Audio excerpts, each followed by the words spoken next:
Nunca olvidaré esa noche. Era la víspera de mi cumpleaños número 61, y la casa estaba tan silenciosa que podía escuchar mi propio corazón latiendo. Me dormí tarde, repasando en mi mente los recuerdos de otros cumpleaños, los abrazos que ya no estaban, la voz de mi esposo Luis, que hace 5 años había partido para siempre. A veces me parecía escucharlo todavía, sobre todo cuando el viento golpeaba las ventanas o el reloj del comedor marcaba la medianoche.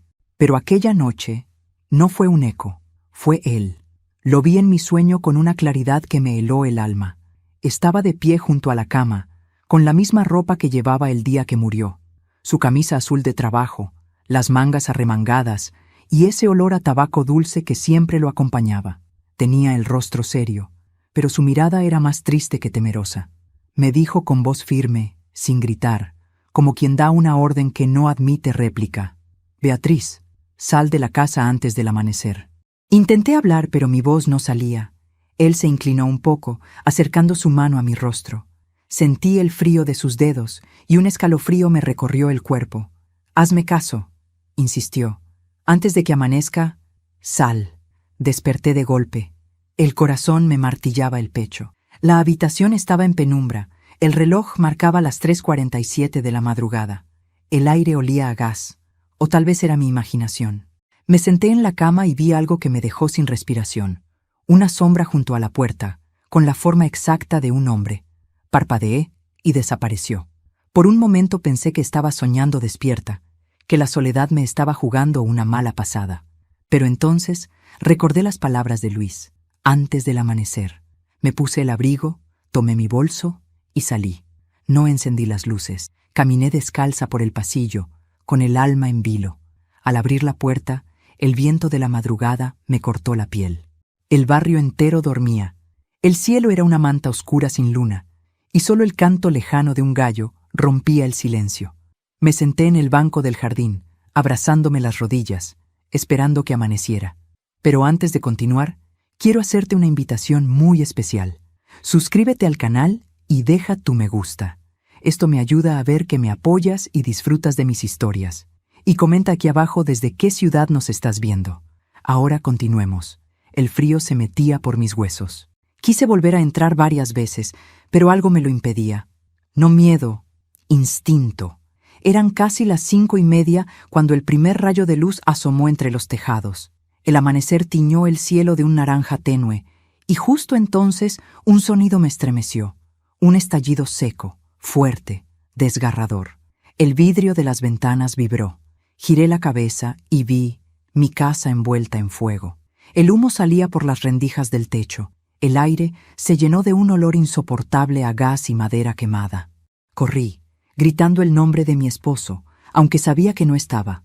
El fuego rugía, devorando el lugar que había sido mi vida durante 30 años. Los vecinos salieron corriendo, algunos con cubetas de agua, otros llamando a los bomberos. Yo solo podía mirar, paralizada, mientras las llamas se reflejaban en mis lágrimas. Una vecina me sujetó los hombros. «Beatriz, estás viva. Dios mío, estás viva». Yo no podía responder. Mis piernas temblaban.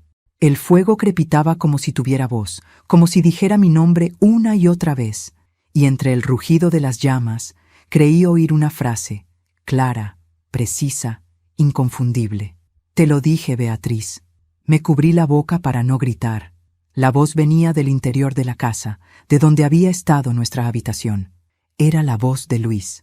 Los bomberos llegaron minutos después, pero el daño ya estaba hecho. Las paredes se desplomaron, los muebles ardían como recuerdos imposibles de salvar. Todo lo que había construido con mi esposo se consumía frente a mis ojos. El calor era tan intenso que tuve que retroceder. Uno de los bomberos se me acercó. «Señora, ¿usted vivía aquí sola?». Asentí. Tuvo suerte de salir a tiempo. Si hubiera estado adentro, su voz se apagó. No hacía falta que terminara la frase. Luis me había salvado la vida. Otra vez. Cuando el fuego se apagó, el amanecer era completo. Los rayos del sol iluminaban los restos humeantes, y por un momento, entre las cenizas, creí ver una silueta de pie, inmóvil, mirando hacia mí. Era él, Luis, con la misma camisa azul, la misma mirada triste. Sonrió levemente, y se desvaneció entre el humo. Me arrodillé en la tierra, temblando. No lloré, aún no. Solo sentí un hueco profundo, como si me hubieran arrancado de golpe los últimos años de mi vida. Y mientras los bomberos trabajaban, una idea comenzó a crecer en mi mente. Eso no había sido un accidente. El fuego había empezado en la cocina, pero el gas no se deja abierto solo. Yo había revisado todo antes de dormir, y recordé algo más. La tarde anterior, mi hijo Martín había pasado por la casa con su esposa Laura, solo para saludar. Habían estado en la cocina. Martín dijo que quería arreglar una llave del horno. Laura, mientras tanto, me hablaba con esa sonrisa falsa que siempre me heló la sangre. El fuego no me había quitado la casa, me había abierto los ojos. Esa mañana, mientras los vecinos murmuraban y los bomberos hacían su informe, miré el humo que se elevaba al cielo y susurré: «Gracias, Luis, por advertirme, por no dejarme morir entre mentiras». Lo que aún no sabía era que aquel incendio no había sido el final de nada, sino el comienzo de una verdad mucho más oscura. Una verdad que cambiaría para siempre mi forma de ver a mi propio hijo. El olor a humo no se fue de mis manos durante días. Podía lavarlas una y otra vez, pero el perfume del desastre seguía ahí, impregnado en la piel, en la memoria, en cada rincón de mi mente. Había perdido la casa donde crecieron mis hijos, donde dormí junto al amor de mi vida, donde cada pared contaba una historia. Pero lo que más dolía no era la pérdida material, era la certeza muda de que alguien había querido verme morir. Esa mañana, los bomberos me permitieron acercarme a los restos. Llevaba un pañuelo cubriéndome la boca para no inhalar el polvo, y aún así, el aire ardía en la garganta. El jefe del equipo, un hombre robusto con voz grave, me explicó que el fuego había comenzado en la cocina. Una fuga de gas, señora Navarro. Probablemente la válvula del horno se quedó abierta, dijo sin mirarme a los ojos. Asentí, aunque dentro de mí algo gritaba: «Eso no es posible». Yo era meticulosa, demasiado. Desde que Luis murió, revisaba el gas 3 veces antes de dormir. A veces hasta tomaba una foto para estar tranquila. Esa noche lo hice también. Recordaba perfectamente haber cerrado la válvula, sentir el clic bajo mis dedos. Algo no encajaba. Entre los escombros reconocí los restos ennegrecidos del comedor. Allí, entre las sombras, brillaba un trozo de vidrio. Era el marco de una fotografía, medio derretido por el calor. Lo recogí con cuidado. Dentro, aún visible, estaba la imagen. Luis, nuestro hijo Martín y su esposa Laura, sonriendo en una reunión familiar de hace 3 años. Detrás de ellos, en la mesa, había un sobre blanco, uno que yo recordaba demasiado bien. Era el sobre donde Luis había guardado su testamento original. Me quedé observando esa foto durante largos minutos. El fuego no la había consumido del todo, como si el destino se hubiera empeñado en que la encontrara. En ese momento, un pensamiento me atravesó como un cuchillo. Ellos sabían. Martín había sido el último en manipular el horno. Laura, mientras tanto, revisaba mis cajones con la excusa de ayudarme a limpiar. La noche del incendio, ni uno ni otro me llamó para saber cómo estaba. Tuve que ser yo quien los contactara al día siguiente. Cuando por fin llegaron al lugar, lo hicieron con una frialdad que me heló el alma. Martín me abrazó brevemente, sin lágrimas, sin emoción. Laura, en cambio, fingía horror con la teatralidad de una actriz barata. «¡Ay, suegrita, qué tragedia!», dijo, llevándose una mano al pecho. «Menos mal que usted salió a tiempo». Yo solo la miré. En sus ojos no había miedo, sino alivio. Durante el almuerzo en casa de mi vecina Teresa, que me había ofrecido refugio temporal, Martín trató de convencerme de algo. «Mamá, tienes que venirte con nosotros. No puedes quedarte sola». «¿Con ustedes?», pregunté, sin levantar la voz. «Sí, claro. Laura y yo te cuidaremos hasta que todo se arregle. Hasta que todo se arregle». Esa frase me hizo sonreír con amargura. Sabía perfectamente que lo que él quería era tenerme cerca, para controlar lo que quedaba. No era la primera vez que intentaba meter mano en mis asuntos desde que su padre murió.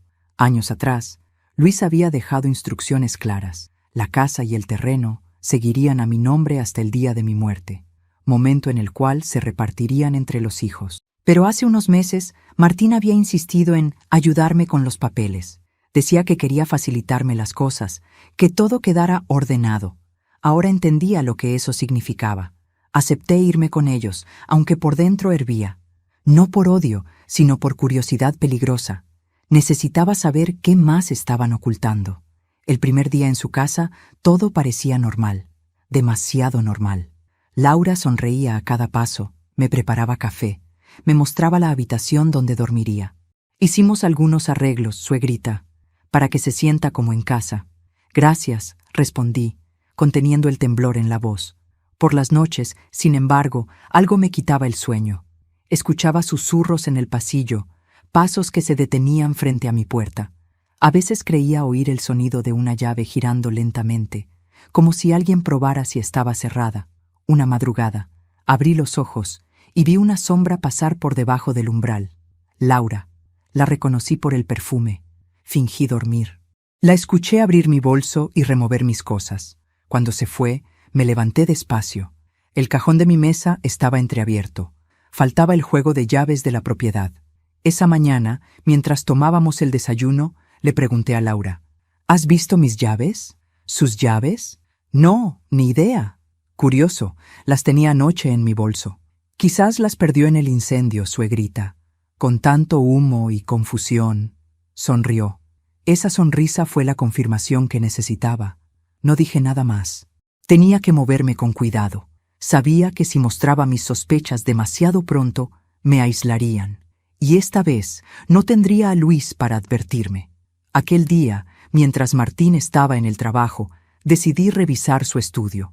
Era un cuarto pequeño, lleno de carpetas y documentos. Entre ellas, encontré un sobre con el membrete del Banco del Norte. Dentro, un contrato de préstamo a su nombre. Y en la parte inferior, mi firma falsificada. El préstamo había sido hecho 3 semanas antes del incendio. El monto era exactamente igual al valor estimado de mi casa. Sentí un vértigo tan fuerte que tuve que sentarme. Las manos me temblaban. Martín no solo había intentado robarme, había hipotecado mi casa como si ya no existiera. Guardé el documento en mi bolso. Esa noche, cuando él regresó, fingí que todo estaba bien. Me pidió que le contara otra vez cómo había sido el incendio, con una insistencia extraña. ¿Estás segura de que no dejaste el gas abierto, mamá?, dijo, bajando la mirada. Segurísima, hijo, respondí. Ya sabes que soy cuidadosa. Sí, claro, murmuró. Por dentro hervía de dolor. No podía entender en qué momento mi hijo se había convertido en un extraño. Recordé cuando de niño me traía flores del jardín, cuando lloraba si yo me enfermaba. ¿Dónde había quedado ese niño? ¿En qué momento lo perdí? Esa noche recé por primera vez en meses. No pedí venganza, pedí claridad. Y justo antes de dormir, volví a sentirlo. El mismo olor a tabaco, el mismo murmullo grave de Luis, junto a mi oído. Aún no han terminado contigo. Me desperté sudando, y en ese instante lo supe. El incendio había sido solo el primer intento. Cuando acepté quedarme en casa de mi hijo, lo hice por una sola razón. Necesitaba verlos actuar de cerca. No era amor ni miedo, era estrategia. A esa altura, el dolor había dejado de doler y se había convertido en lucidez. Una mujer que ha sobrevivido al fuego aprende a leer las brasas antes de que se enciendan. Laura parecía encantada de tenerme allí. El primer día me preparó el desayuno, me acompañó a la farmacia y hasta me compró una manta nueva. Para que duerma calentita, suegrita, me dijo con esa sonrisa que no llegaba a los ojos. Su amabilidad era una máscara perfecta, y detrás de ella se escondía algo que ya no podía disimular: impaciencia. Martín, en cambio, evitaba quedarse mucho tiempo en casa. Me saludaba con cariño mecánico, como quien cumple un deber. A veces lo veía salir de madrugada con el celular en la mano y volver con olor a alcohol y perfume ajeno. Yo fingía dormir, pero mis oídos, acostumbrados a los silencios largos, lo escuchaban todo. Una tarde, mientras Laura cocinaba, el timbre sonó. Ella secó sus manos con rapidez y se asomó por la ventana antes de abrir. ¿Quién es?, pregunté. El contador de Martín, respondió, nerviosa. Viene a dejar unos papeles del trabajo. El hombre entró sin mirarme. Llevaba un maletín de cuero y una expresión apurada. Dejó un sobre la mesa, intercambió unas palabras con Laura y se marchó. pero lo que me llamó la atención fue que ella corrió a esconder el sobre en su bolso. Esa misma noche, cuando todos dormían, me levanté en silencio. El bolso estaba sobre una silla, junto a la puerta. Lo abrí con cuidado. Dentro, además de maquillaje y llaves, encontré el sobre del contador. Y dentro de él, una copia del testamento falsificado de Luis. No pude contener el temblor en las manos. El documento tenía mi nombre, pero la firma no era mía. La letra era torpe, insegura, casi infantil. Decía que la casa y el terreno pasaban directamente a Martín tras mi fallecimiento, accidental o natural. Accidental. Esa palabra se me quedó grabada en la piel como una quemadura. Guardé el sobre donde lo encontré, y esa noche no dormí. A la mañana siguiente, Laura entró en mi habitación sin tocar la puerta. «Suegrita, ¿durmió bien?», preguntó con su tono empalagoso. «Sí, hija, como un ángel. Ay, me alegra. Porque anoche escuché ruidos en el pasillo. Pensé que se había levantado. Debió ser el viento», mentí. Sus ojos me recorrieron como los de un gato observando a su presa. «Debe cuidarse, suegrita. Una caída a su edad puede ser fatal». Me sonrió dándose la vuelta, y por un instante juro que vi en su expresión la sombra del mal. Martín, en cambio, parecía cada vez más distante. Cuando intentaba hablarle de su padre, cambiaba de tema. Cuando le preguntaba por su trabajo, respondía con evasivas. Una noche, al regresar tarde, lo escuché discutir con Laura en la cocina. «Te dije que no era el momento», murmuraba él. «¿Y cuándo será, Martín?», respondía ella. «No podemos seguir esperando. Baja la voz, por Dios, que puede oírte». «¿Y qué? Si apenas puede subir las escaleras, no va a durar mucho». El alma se me encogió. Eran mis propios hijos los que planeaban mi final. Y sin embargo, en lugar de miedo, sentí una calma extraña. Una que solo siente quien ya no tiene nada que perder. Al día siguiente fingí un desmayo. Caí en el pasillo mientras Laura hablaba por teléfono. Su reacción fue instantánea. Corrió hacia mí, pero no para ayudarme. «¡Martín!», gritó. «¡Ven rápido!». Él bajó corriendo. Me tomó de los hombros, pálido. «Mamá, mamá, ¿me oye?». Abrí los ojos lentamente. «Solo fue un mareo, hijo. No te preocupes. El médico de la familia vino a revisarme». «Nada grave», dijo. «Estrés, probablemente». Pero el efecto fue justo el que buscaba. Laura y Martín bajaron la guardia. Comenzaron a hablar con menos cuidado, creyendo que estaba débil. Y así fue como supe lo que realmente tramaban. Una noche escuché la frase que me heló la sangre. Laura, en voz baja, dijo: «Si lo hacemos con gas otra vez, nadie sospechará». Martín respondió: «No, no podemos repetir eso. Esta vez tiene que parecer una caída». Me cubrí la boca para no gritar. Habían intentado matarme una vez, y planeaban hacerlo de nuevo. A la mañana siguiente, actué con la naturalidad de siempre. Sonreí, cociné y hasta les agradecí por cuidarme. Laura me abrazó con fingida ternura.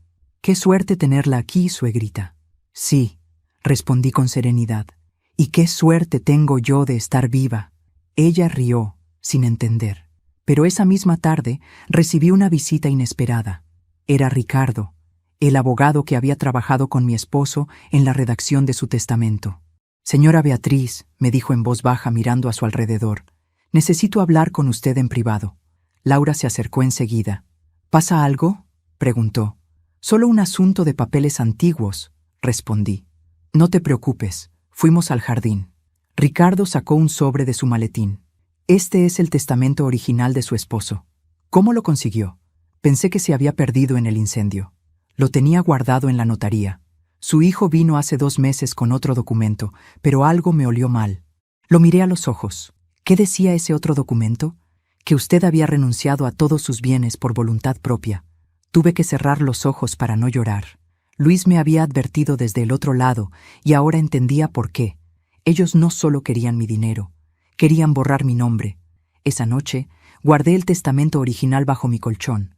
Dormí poco, pero no con miedo. Por primera vez en semanas, dormí con un propósito. Sabía que la batalla apenas comenzaba, y esta vez no pensaba huir. Antes de cerrar los ojos, volví a oler el tabaco de Luis. «Tranquila, Beatriz», escuché su voz, clara, cerca. Ya no estás sola. Sonreí en la oscuridad, porque lo sabía.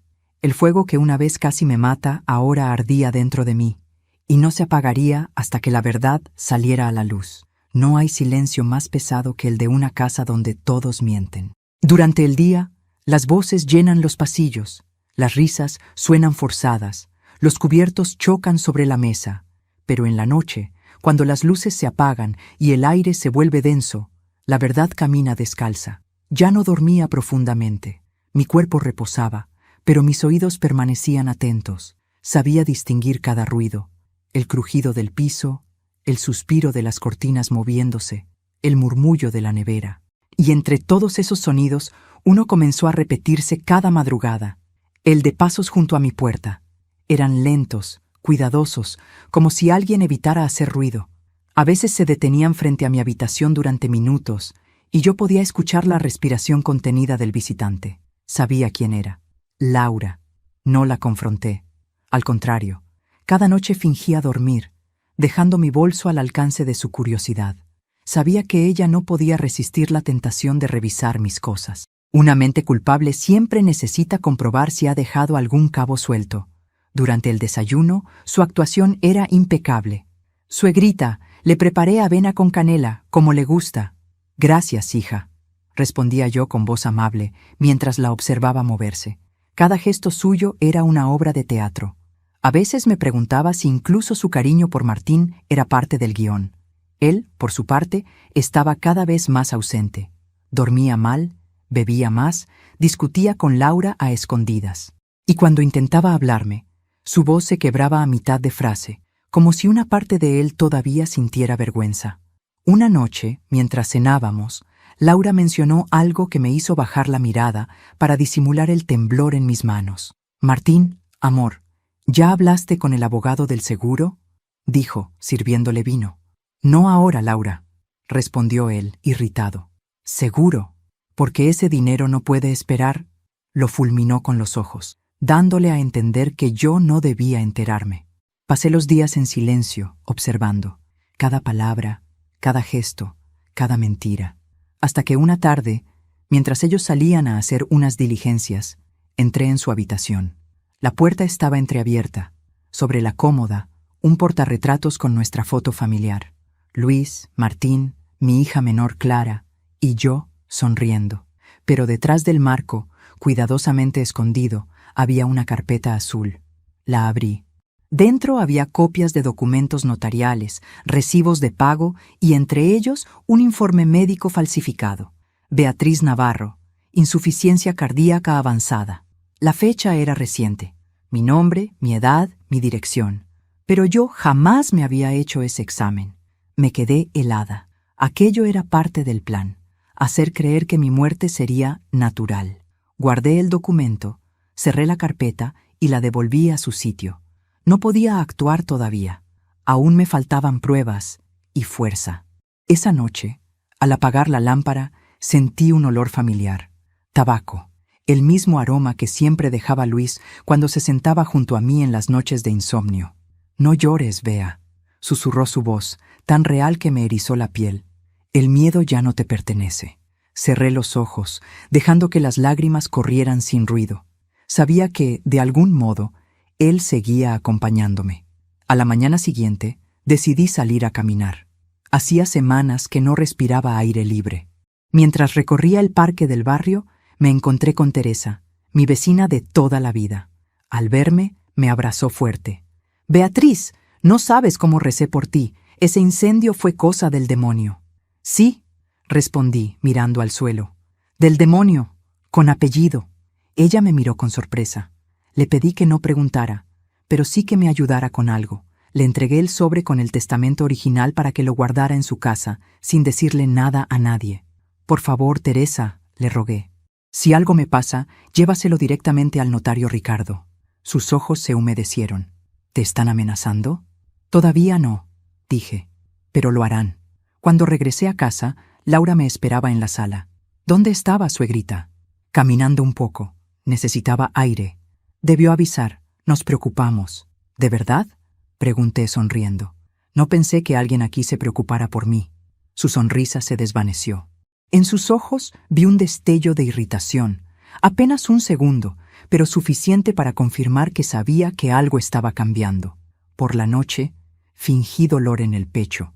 Gemí lo justo para despertar a Martín. «Mamá, ¿qué pasa?», preguntó alarmado. «Nada, hijo, solo un poco de presión». Laura corrió a buscar un vaso de agua mientras yo observaba su rostro. No había miedo en ella, sino ansiedad contenida. «Deberíamos llevarla al hospital», dijo Martín.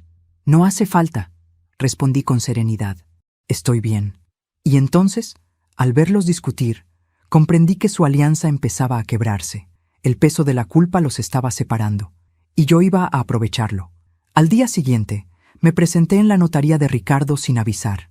Llevaba el documento falsificado que había encontrado. Cuando lo comparó con el original, negó con la cabeza. «Esto es un delito grave, Beatriz. ¿Quiere proceder legalmente?» «Aún no», respondí. «Todavía no». «¿Por qué esperar?» «Porque quiero ver hasta dónde son capaces de llegar». Ricardo me miró con respeto, y quizás también con temor. Sabía que, detrás de mi voz tranquila, se estaba gestando algo más grande. Esa noche, Laura volvió a rondar mi puerta, pero esta vez, cuando giró el picaporte, yo ya estaba despierta. Esperé a que entrara. Ella se acercó a mi bolso y lo abrió con torpeza. Entonces, encendí la lámpara. «¿Buscas algo, Laura?». Se sobresaltó, el rostro lívido. «¡Ay, suegrita!». Me asustó. Venía a ver si necesitaba algo. A las 2 de la mañana. Qué atenta. Nos miramos en silencio. El aire era espeso, casi irrespirable. Yo no parpadeé. Ella tampoco. Durante ese minuto eterno, entendió que yo ya lo sabía todo. «Debería dormir, Laura», le dije por fin con voz baja. «Mañana será un día largo». «¿Por qué lo dice?» «Solo tengo el presentimiento». Se dio la vuelta y salió, sin decir más. Cerré la puerta con llave, apoyé la espalda en ella y respiré hondo. El miedo había desaparecido. En su lugar, había nacido una calma extraña, una calma que solo antecede a la tormenta. Y mientras el amanecer pintaba el cielo de gris, me prometí a mí misma que pronto terminaría todo. Ya no sería la mujer que huía del fuego, sería la que lo encendiera. Dicen que el silencio es el lenguaje de los sabios. Yo aprendí que también es el arma de los sobrevivientes. Después de tanto tiempo viviendo rodeada de mentiras, entendí que a veces la mejor manera de atacar es fingir que ya estás vencida. Comencé mi actuación una mañana cualquiera. Durante el desayuno, dejé caer la taza de café. El líquido caliente me quemó la mano, pero no hice gesto alguno de dolor. Laura corrió hacia mí, fingiendo preocupación. «Suegrita, ¿qué le pasa?» «No lo sé, hija. Últimamente todo se me cae de las manos». Martín me miró con el ceño fruncido, preocupado, pero no tanto por mi salud como por la posibilidad de que su plan se complicara. Yo bajé la cabeza, respiré hondo y tosí con dramatismo. Era el inicio de mi pequeño teatro. Durante los días siguientes empecé a fingir síntomas, mareos, debilidad, falta de apetito. Laura me acompañaba a cada paso, sonriente, servicial y cada vez más confiada. Me daba mis medicamentos, unas pastillas blancas que yo guardaba bajo la lengua, y luego tiraba al inodoro. No sabía qué eran, pero no necesitaba comprobarlo para entender que no eran vitaminas. Martín comenzó a ausentarse con más frecuencia. Me decía que tenía trabajo, pero lo veía llegar de madrugada, con el rostro tenso. La culpa lo estaba devorando, y yo solo tenía que esperar. Esa espera fue mi mejor aliada. Mientras ellos creían que mi mente se nublaba, yo reunía pruebas. Grabé sus conversaciones con un pequeño dispositivo escondido en mi bata. Guardé copias de los documentos falsificados. Y cuando tuve todo, escribí una carta con mi puño y letra, dirigida al notario Ricardo. Si algo me pasaba, él sabría exactamente qué hacer. Pero antes de continuar, dime aquí en los comentarios qué te está pareciendo esta historia hasta ahora y qué harías tú en mi lugar.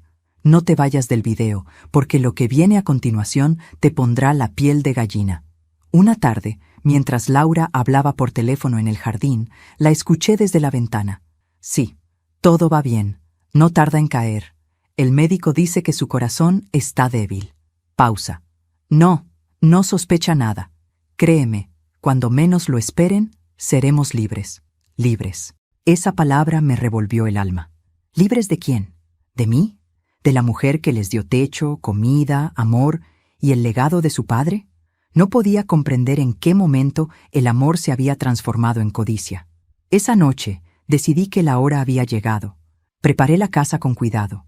En la mesa del comedor coloqué el retrato de Luis con una vela encendida frente a él. Puse música suave, la misma que escuchábamos en nuestros aniversarios. Laura se extrañó. «¿Qué ocurre, suegrita?» «Nada, hija. Solo quiero agradecerles por cuidarme». Martín se sentó frente a mí, nervioso. Laura sonreía. ¿Agradecernos? No hacía falta, mamá. Serví vino en 3 copas. Tomé un sorbo, despacio. «Quiero brindar», dije. «Por la familia». Martín levantó su copa con mano temblorosa. Laura me imitó. Bebimos. Durante unos minutos reinó el silencio, hasta que saqué un pequeño control remoto de mi bolsillo. Martín me miró, confundido. «¿Qué es eso, mamá?» «Un recuerdo». Presioné el botón y la televisión se encendió. En la pantalla apareció una grabación. Las voces eran inconfundibles, las de ellos. «Si lo hacemos con gas otra vez, nadie sospechará». «No, mejor que parezca una caída». El color desapareció del rostro de mi hijo. Laura se levantó de golpe. «¿Qué es esto? Eso es mentira». «¿Mentira?», pregunté, con una calma que ni yo reconocía. «Escucha el final». La grabación seguía. «Tarde o temprano, la vieja caerá, y todo será nuestro». Laura me gritó que estaba loca, que todo era un montaje. Martín, sin palabras, hundió la cara entre las manos. «Mamá, yo no era así. No lo pensaba». «Pero lo dijiste», respondí, sin alzar la voz. «Y eso basta». Esa noche dormí profundamente por primera vez en meses. Al amanecer, escuché a Luis susurrar mi nombre en el viento. «Ya lo hiciste, Beatriz. Ya lo hiciste». Cuando desperté, Martín había desaparecido. Laura, con los ojos rojos, me miró con un odio silencioso. «No sabe lo que acaba de provocar, vieja». «Sí lo sé», le respondí. «Justicia». Llamé a Ricardo. Le conté todo. Y al mediodía, la policía tocó la puerta. Laura fue arrestada por intento de homicidio, falsificación y fraude. Martín se entregó 2 días después, incapaz de soportar el peso de la culpa. Cuando la casa quedó vacía, caminé hasta el retrato de Luis. «Perdóname por tardar tanto, amor», susurré, pero necesitaba hacerlo a mi manera. El fuego casi me mató, pero el silencio, ese sí me habría enterrado viva. A veces no hace falta gritar para hacer justicia. Basta con guardar el silencio el tiempo justo, hasta que el culpable hable solo. Y así lo hicieron. El día amaneció con un cielo limpio, sin una sola nube. Era raro, porque durante semanas el clima había estado gris, como si la ciudad entera reflejara mi duelo. Pero esa mañana, el sol entró por la ventana y se posó directamente sobre el retrato de Luis en la mesa del comedor. Me quedé mirándolo un largo rato. Su sonrisa parecía más viva que nunca, y por primera vez en mucho tiempo sentí que él estaba de regreso. No físicamente, claro, pero su presencia llenaba cada rincón de la casa. El aroma a tabaco, el leve crujido de las maderas, la sensación de compañía silenciosa. Era como si me acompañara en cada paso de mi plan, dándome la fuerza que me faltaba. Esa tarde preparé la mesa para una cena. No era una cena cualquiera. Era la última que compartiría con Martín y Laura. Encendí las velas, coloqué los platos antiguos de porcelana, los que Luis y yo usábamos solo en ocasiones especiales, y adorné el centro con flores blancas, las preferidas de mi esposo. Laura llegó primero, con su perfume fuerte y su sonrisa fingida. «¿Qué pasa ahora, suegrita? ¿Alguna celebración?» «Una cena familiar», respondí con calma. «Hace tiempo que no comemos los 3 juntos». «¡Qué detalle!», dijo, aunque sus ojos brillaban con desconfianza. Martín llegó minutos después, más delgado, con el rostro cansado. Me abrazó débilmente. «Mamá, no sé si esto sea buena idea». «Sí lo es», le aseguré. «Hoy necesitaremos hablar, todos».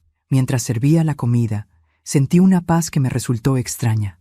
Era el tipo de serenidad que solo llega cuando uno ya no tiene miedo. Luis me había enseñado eso, que la dignidad no se negocia, ni siquiera con los hijos. «Parece una cena de aniversario», dijo Laura, riendo con burla. «De algún modo lo es», respondí. Hoy se cumple un año desde que Luis murió.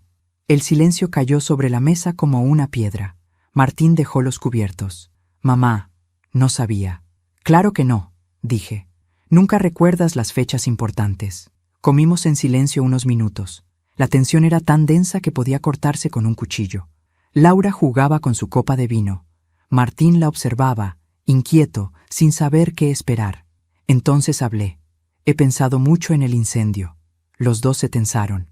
Fue un accidente, mamá, dijo Martín rápidamente. Sí, eso dijeron todos, pero hay algo que no encaja, continué.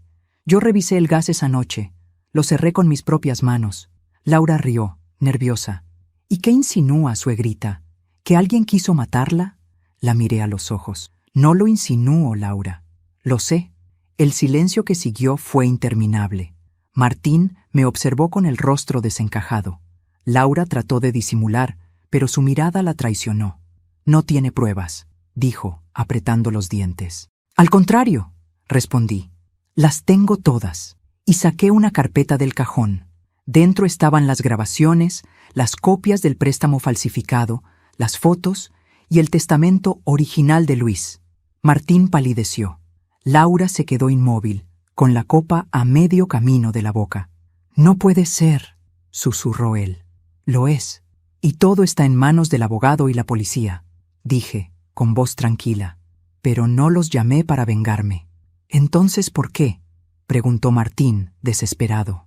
Porque quiero que me miren a los ojos mientras les digo lo que hicieron. Me levanté despacio y tomé el retrato de Luis. ¿Recuerdan a este hombre?, pregunté. El que les dio todo. Martín bajó la cabeza. Laura seguía muda, con las manos temblorosas. Él confió en ustedes, continué. Y ustedes, en lugar de honrar su memoria, intentaron destruir lo poco que quedaba de mí. Martín se echó a llorar. Laura intentó levantarse, pero le temblaban las piernas. No entiendo, murmuró. ¿Cómo se enteró? Él me lo dijo, respondí. Ambos me miraron, confundidos. ¿Quién?, preguntó Martín. Luis. Papá está muerto, gritó Laura, fuera de sí. ¿Ah, sí? Entonces explícame cómo supe que debía salir de casa esa noche. El viento sopló con fuerza, y una de las velas se apagó. El aire se volvió helado. Laura se tapó los brazos. Martín miró alrededor, asustado. «Mamá, ¿qué está haciendo?» «Nada, hijo. Solo cerrando un ciclo». En ese momento, la puerta del comedor se abrió sola. Un golpe de aire frío cruzó la habitación, haciendo que las llamas de las velas titilaran. Nadie habló. Laura se llevó una mano al pecho.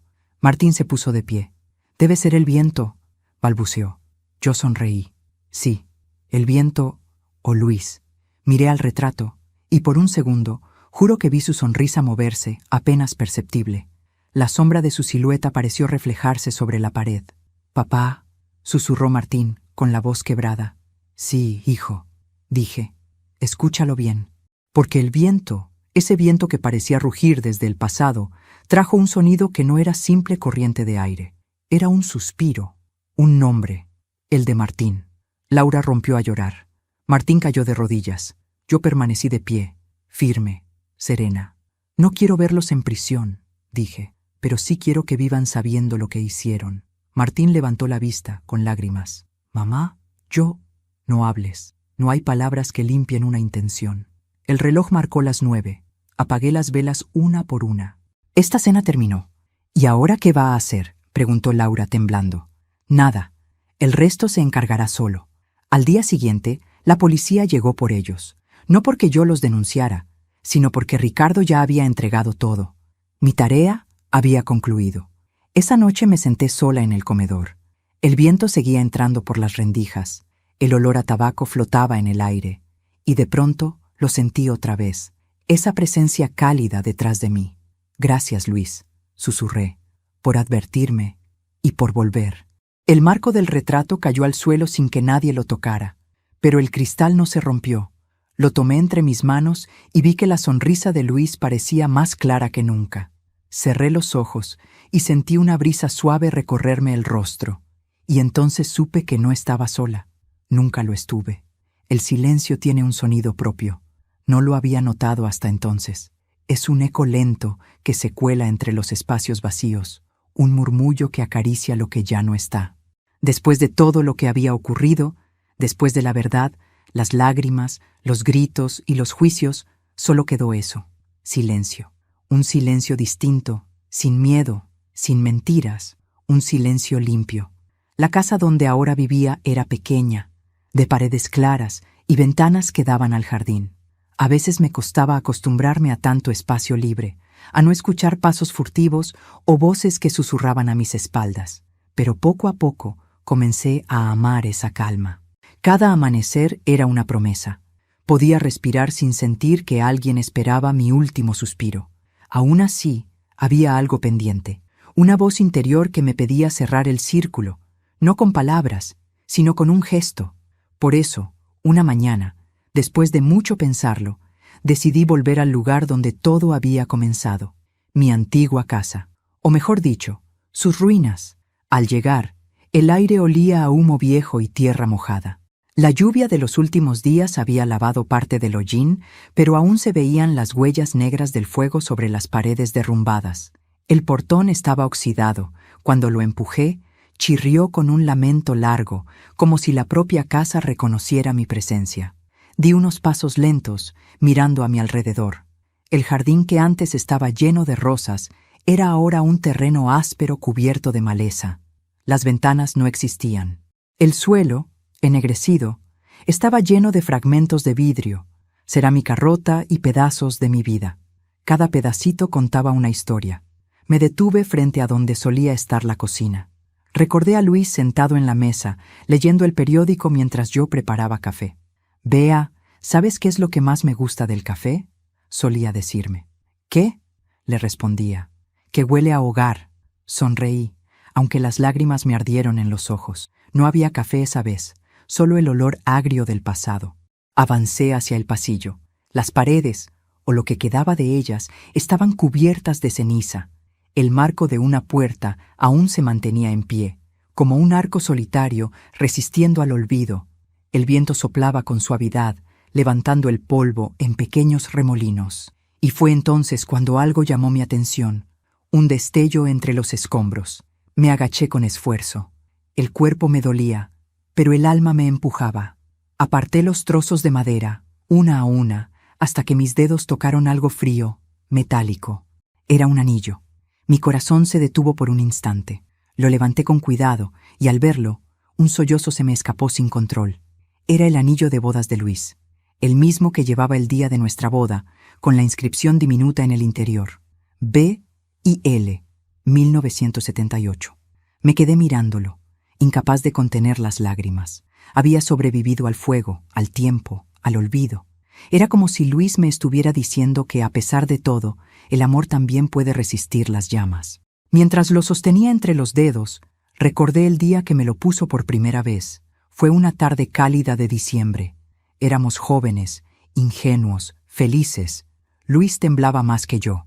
«No sé si merezco tanto», me dijo, «pero prometo aprender a hacerlo». Yo reí y le respondí: «El amor no se merece, Luis. Se cuida». Años después, en medio de todo lo que vivimos, esa frase volvió a mi mente una y otra vez. Y ahora, de pie entre las ruinas, entendí que habíamos cumplido. Nos habíamos cuidado incluso después de la muerte. Seguí caminando entre los restos, buscando, sin saber exactamente qué.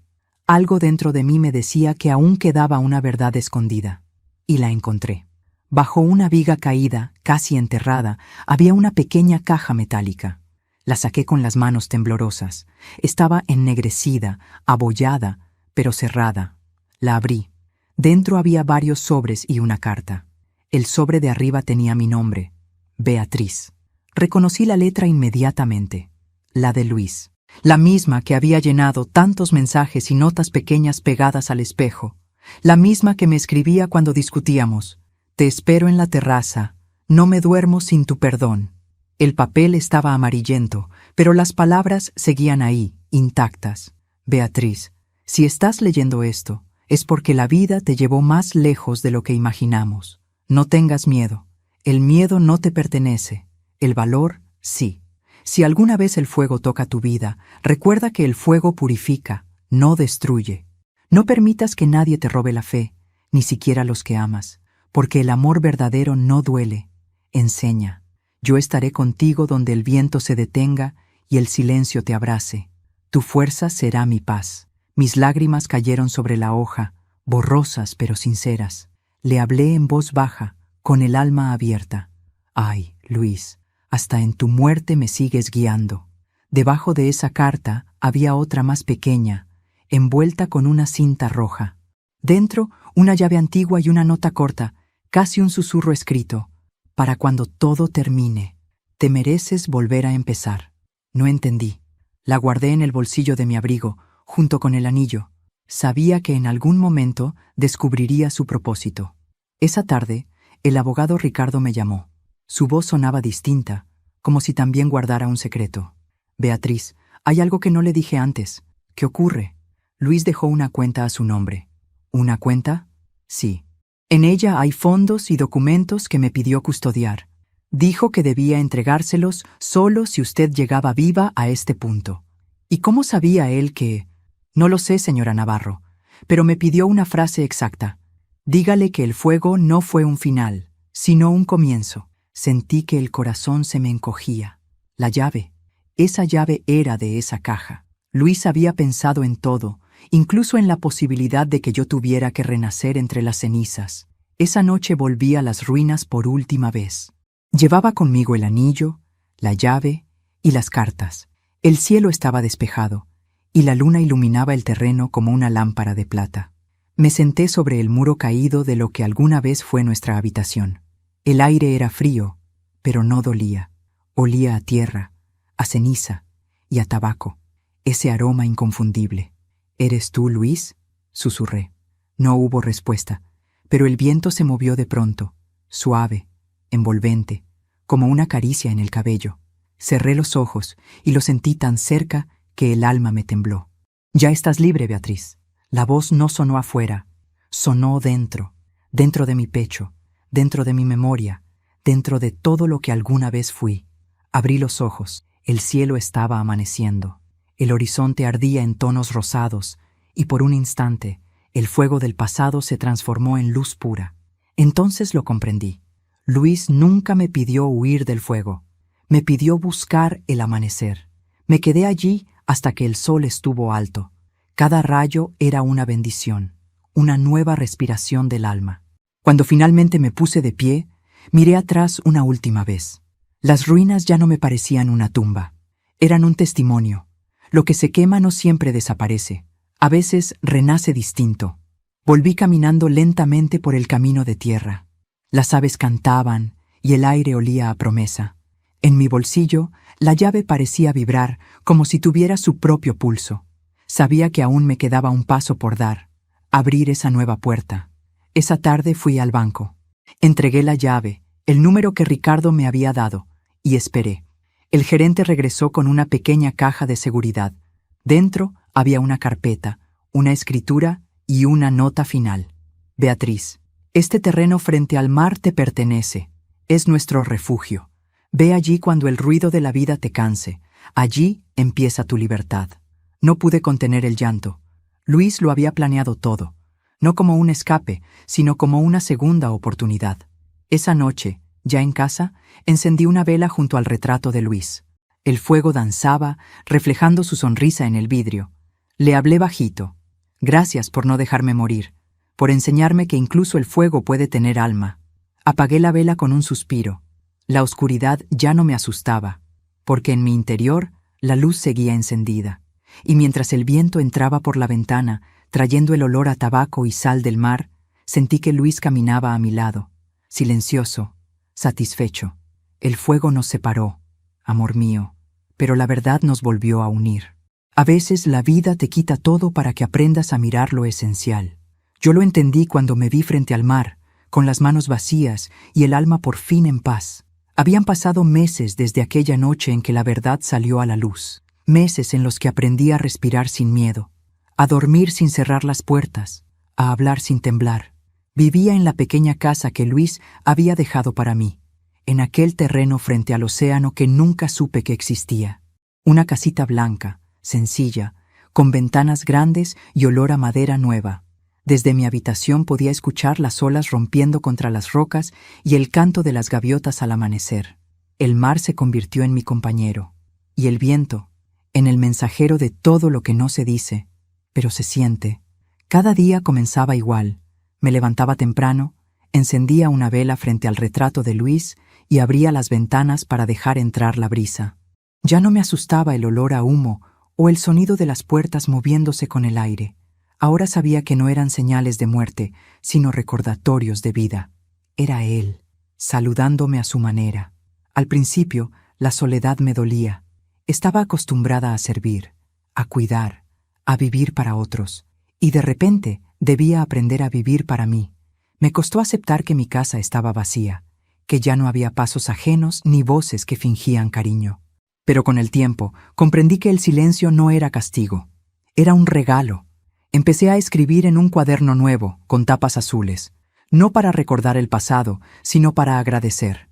Anotaba pequeñas cosas: el olor del pan caliente, el sonido del mar de madrugada, la calma de no tener que mentir, y una frase que repetía cada mañana: sobreviví al fuego y aprendí a amar las brasas.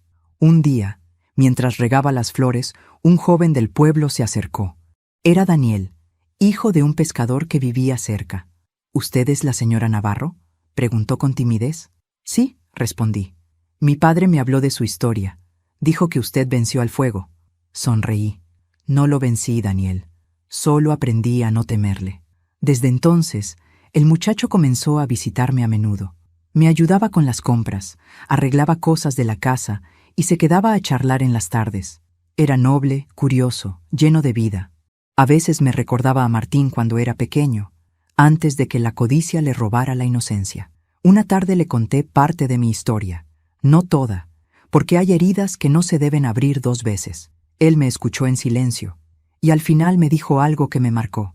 Mi padre siempre dice que las personas que sobreviven al fuego no se queman nunca más, solo brillan distinto. Lo miré a los ojos y supe que tenía razón. Poco a poco comencé a redecorar mi nueva vida. Colgué las cortinas que había salvado del incendio, restauré una vieja silla que encontré en el mercado y planté rosas blancas en el jardín. Las llamé las hijas del fuego. Cada vez que florecían, el aire se llenaba de perfume, como si la vida quisiera recordarme que la belleza también nace de la ceniza. Empecé a recibir visitas de mujeres del pueblo, muchas de ellas viudas o mayores como yo. Venían a tomar té, a charlar, a reír. Al principio me llamaban la señora del fuego. Con el tiempo me decían Doña Beatriz, y sin quererlo me convertí en un refugio para las que, como yo, habían perdido algo, pero aún tenían ganas de vivir. Una noche de diciembre, justo en la víspera de mi cumpleaños, me senté frente al mar. Era la misma fecha en que Luis se me había aparecido en sueños aquel año fatídico. El cielo estaba despejado y las estrellas parecían más cercanas que nunca. Encendí una vela junto a mí y cerré los ojos. Gracias, amor, susurré, por no dejarme caer, por seguir guiándome. El viento sopló suave y la llama de la vela se inclinó sin apagarse. El olor a tabaco apareció, nítido, envolvente, como una caricia que ya conocía. Sonreí. No necesitaba verlo para saber que estaba ahí.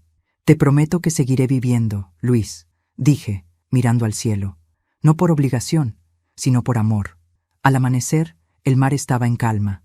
El sol emergía del horizonte con un brillo dorado que parecía incendiar el agua sin quemarla. Me quedé observando esa imagen, comprendiendo que ese era el verdadero fuego del que Luis me habló, el que no destruye, sino que transforma, el que purifica el alma. Me puse de pie, respiré hondo y sentí una ligereza que no había sentido en años. Era como si, finalmente, la vida me estuviera devolviendo lo que el miedo me había quitado. Volví a casa, y al pasar frente al espejo, noté algo que me sorprendió. Mi reflejo ya no era el de una mujer rota. Era el de alguien que había sobrevivido, que había aprendido, que había perdonado. Y en mis ojos lo vi a él, a Luis, sonriendo desde algún lugar del otro lado del tiempo. Esa tarde, escribí la última página de mi cuaderno azul. No quería que fuera un final triste, sino una despedida luminosa. Escribí: el fuego quiso destruirme, pero no sabía que yo también era fuego. Luis me salvó una vez, pero después tuve que salvarme sola. Y ahora, cuando el sol nace y el mar brilla, sé que seguimos caminando juntos, él en el cielo y yo en la tierra. Cerré el cuaderno, apagué la vela y me senté junto a la ventana. El viento trajo consigo el aroma de las rosas, y por un instante me pareció escuchar una voz lejana, serena, cálida. Te lo dije, Beatriz, el amanecer siempre llega después del fuego. Si esta historia tocó tu corazón, déjame un comentario contándome desde qué ciudad nos estás viendo y qué enseñanza te dejó la vida de Beatriz. Dale me gusta y suscríbete al canal para seguir compartiendo historias que nos recuerdan que el amor, la fe y la fortaleza nunca se apagan, porque incluso cuando el mundo arde, siempre hay un amanecer esperándonos.